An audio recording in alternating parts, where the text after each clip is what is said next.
Assalamualaikum warahmatullahi wabarakatuh. Jumpa lagi di channel Ali Hukum. Ali Hukum bukan anak jalanan, tapi si Ali yang ingin menjadi seorang ahli hukum.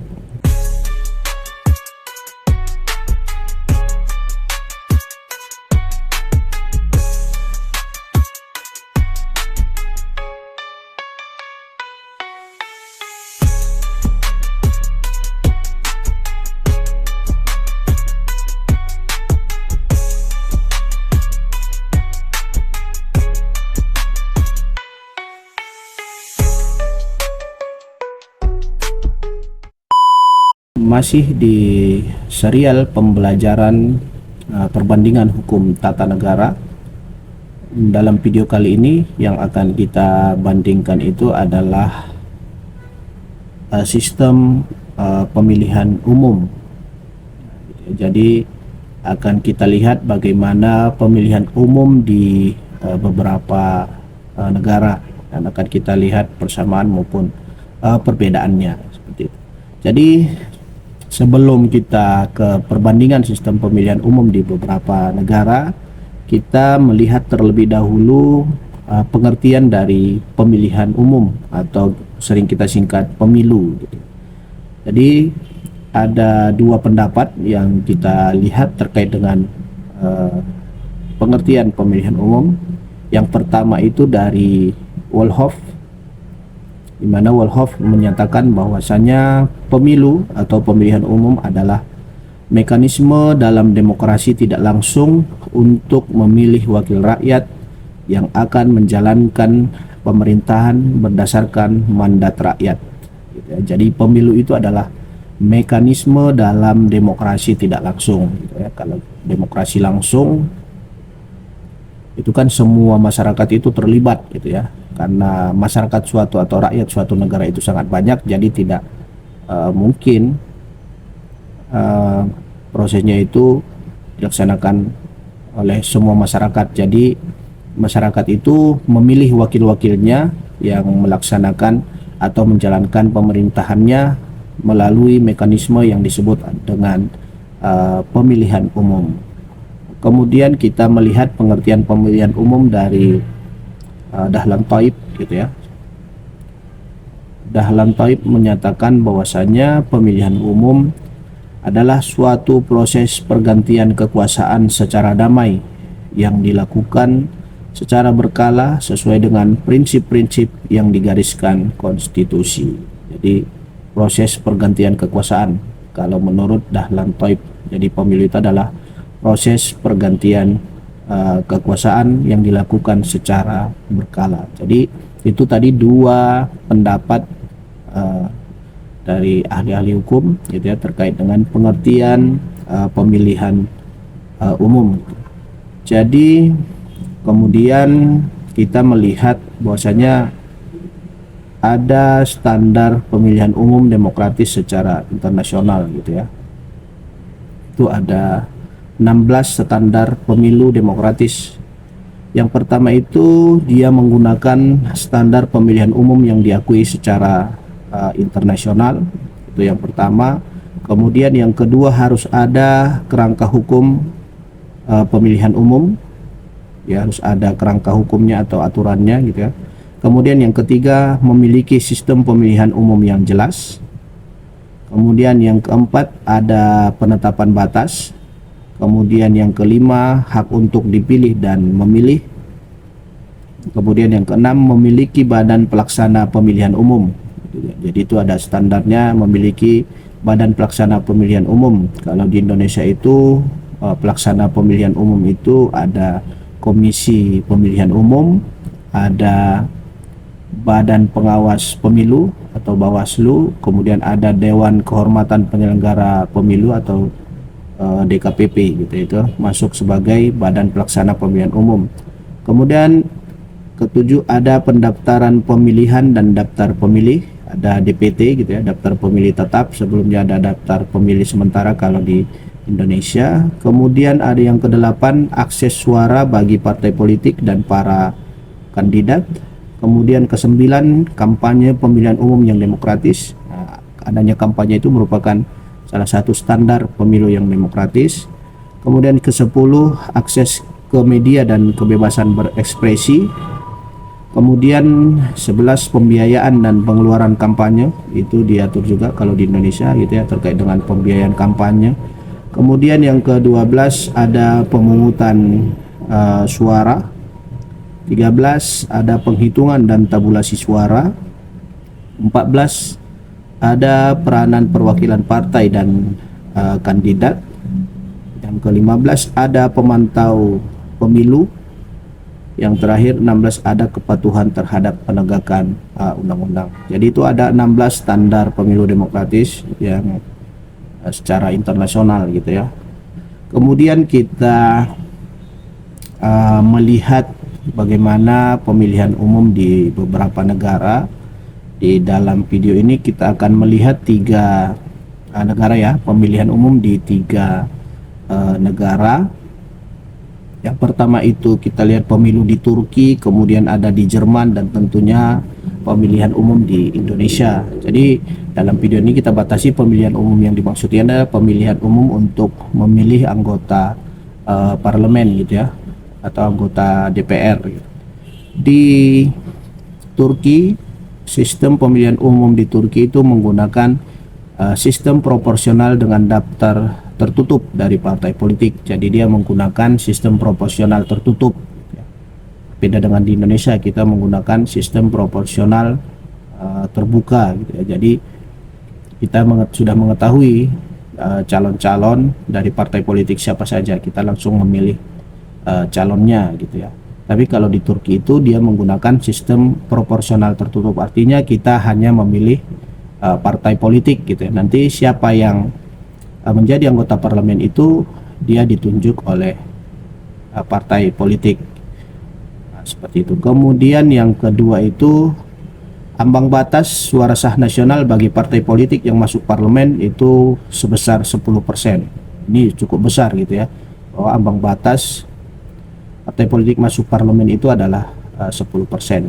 Jadi tidak semua partai politik itu, walaupun misalnya ada kandidatnya itu memiliki atau suara partai itu tinggi gitu ya di suatu daerah, tapi kalau secara nasional suaranya tidak sampai 10%, dia tidak masuk parlemen gitu. Jadi yang masuk parlemen itu hanya partai politik yang suara sah nasionalnya itu sampai dengan 10% ke atas gitu. Tapi kemudian ada yang menarik gitu ya. Di dalam pemilihan umum Turki itu ada dikenal calon independen. Jadi untuk masuk ke parlemen Turki itu tidak harus melalui partai politik, tapi ada juga yang namanya calon independen.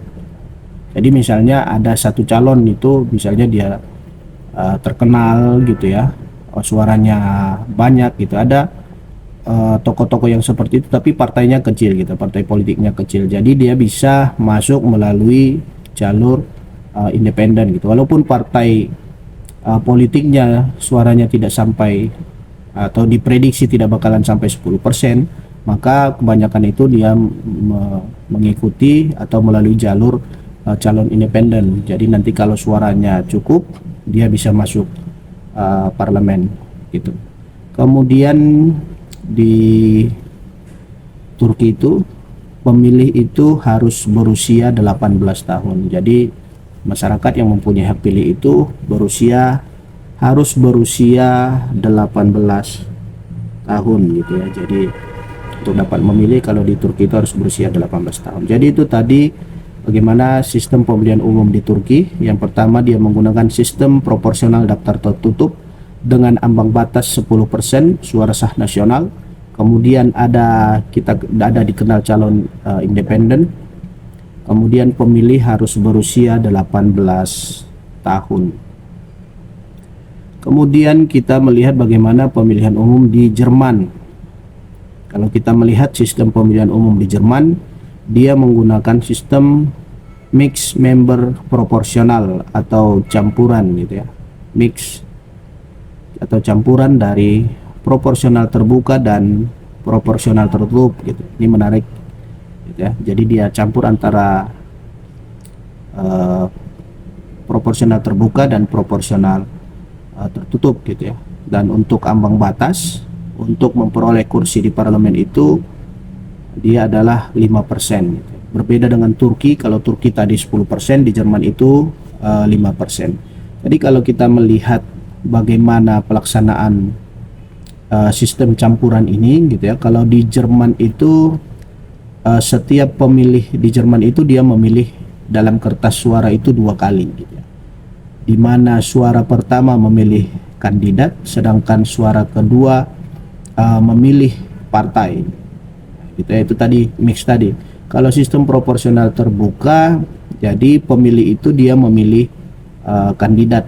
Jadi di Jerman itu anggota parlemennya itu setengahnya itu dipilih melalui proporsional terbuka dan setengahnya itu melalui proporsional tertutup gitu ya. Jadi di Jerman itu pemilih memilih 2 kali dalam satu kertas suara. Jadi yang pertama dia memilih kandidat mana yang akan dia pilih untuk masuk parlemen. Yang kedua dia memilih partai politik gitu ya, untuk mengisi setengah dari anggota parlemen gitu ya. Jadi yang kandidat yang pertama itu dia kalau memiliki suara terbanyak gitu ya, dia masuk menjadi anggota parlemen.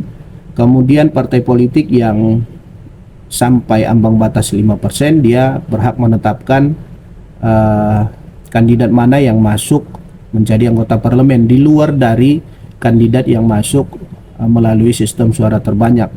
Seperti itu. Jadi setengahnya melalui proporsional terbuka, kemudian setengahnya itu melalui proporsional tertutup. Nah, jadi partai-partai yang memiliki suara 5% dia mengisi anggota parlemen yang setengah tadi gitu ya, karena setengah dipilih melalui kandidat gitu ya, setengah lagi dari perwakilan partai. Jadi kalau sudah dia terpilih melalui kandidat, ya tidak perlu lagi partai politik untuk mengajukannya sebagai anggota parlemen, bisa mengajukan anggota partai yang lain gitu ya. Kemudian kalau dari segi pemilih di Jerman itu sama dengan di Turki, pemilihnya harus berumur 18 tahun gitu ya. Jadi di Turki dengan di Jerman sama-sama pemilihnya itu berusia 18 tahun.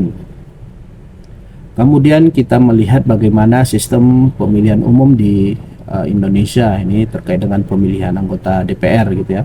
Jadi Indonesia sekarang menggunakan sistem pemilihan umum menggunakan sistem proporsional terbuka gitu ya. Walaupun sempat ada usulan supaya Indonesia kembali lagi menggunakan sistem proporsional tertutup gitu ya, karena efek dari sistem proporsional terbuka ini jadi masyarakat itu cenderung memilih calon-calon itu yang terkenal gitu ya, mulai dari kalangan artis gitu ya. Makanya di dalam pemilu kita sering banyak artis yang masuk menjadi anggota DPR gitu ya. Jadi itu kelemahannya gitu ya. Jadi calon-calon yang masuk jadi anggota DPR itu ya yang mempunyai tingkat keterkenalan tinggi gitu ya. Berbeda dengan sistem proporsional tertutup ya. Ada juga kelemahannya gitu ya. Kalau sistem proporsional tertutup itu ya yang menentukan anggota parlemen itu adalah partai politik. Jadi masyarakat tidak tahu siapa nanti perwakilan dari partai politik gitu ya. Jadi masyarakat hanya memilih partainya gitu. Tapi kalau dengan sistem proporsional terbuka, masyarakat langsung memilih kandidat yang diinginkannya, yaitu tadi di kelemahannya yaitu yang masuk itu adalah calon-calon yang angka tingkat keterkenalannya tinggi gitu ya, seperti tokoh-tokoh masyarakat ataupun artis-artis gitu ya.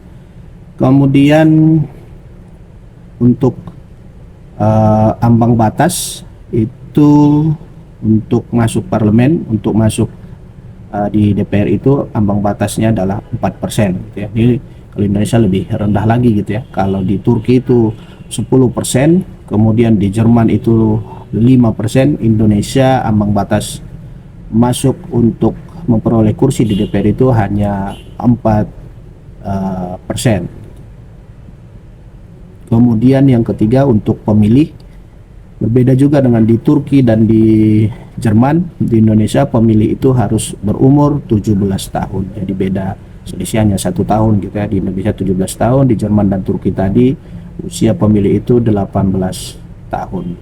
Nah, jadi ada beberapa hal mungkin yang menarik gitu ya. Kalau dari pemilu Turki gitu ya, walaupun dia menggunakan sistem proporsional tertutup gitu ya, ini sebenarnya bisa diadopsi gitu ya, walaupun sistem proporsionalnya tertutup gitu ya, tapi ada yang namanya calon independen gitu ya. Jadi ambang batas ditetapkan tinggi gitu, 10% gitu, tapi ada diberikan kemungkinan ada calon independen gitu, walaupun dia dari partai politik, tapi dia bisa masuk melalui jalur calon independen gitu ya. Ini biasanya di Turki ini digunakan oleh tokoh-tokoh di partai-partai yang partainya kecil gitu ya.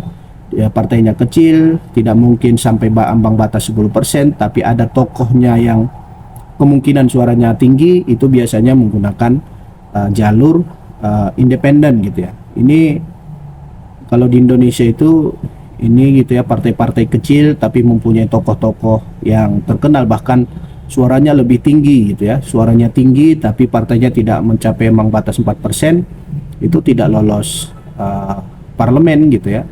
Seperti beberapa contoh bisa kita berikan, di tahun 2024 ini ada yang namanya Fahri Hamzah gitu ya, Partai Gelora gitu.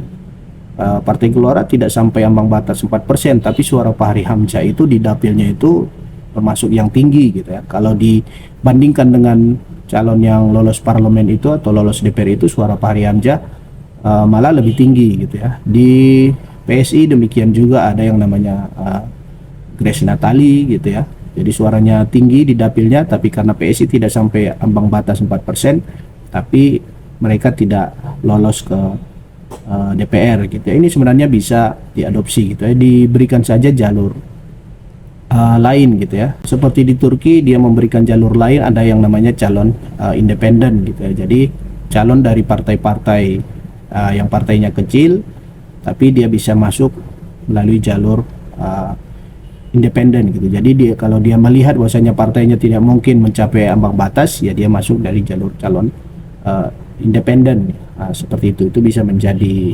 alternatif seperti di Turki gitu ya, ambang batasnya tinggi tapi dia memberikan jalan lain gitu ya. Kemudian bisa juga sebenarnya yang seperti di Jerman gitu ya, memakai sistem campuran gitu ya, setengah proporsional terbuka dan setengah proporsional tertutup. Jadi itu materi atau video kita kali ini terkait dengan perbandingan pemilihan umum di Turki, Jerman, dan di Indonesia.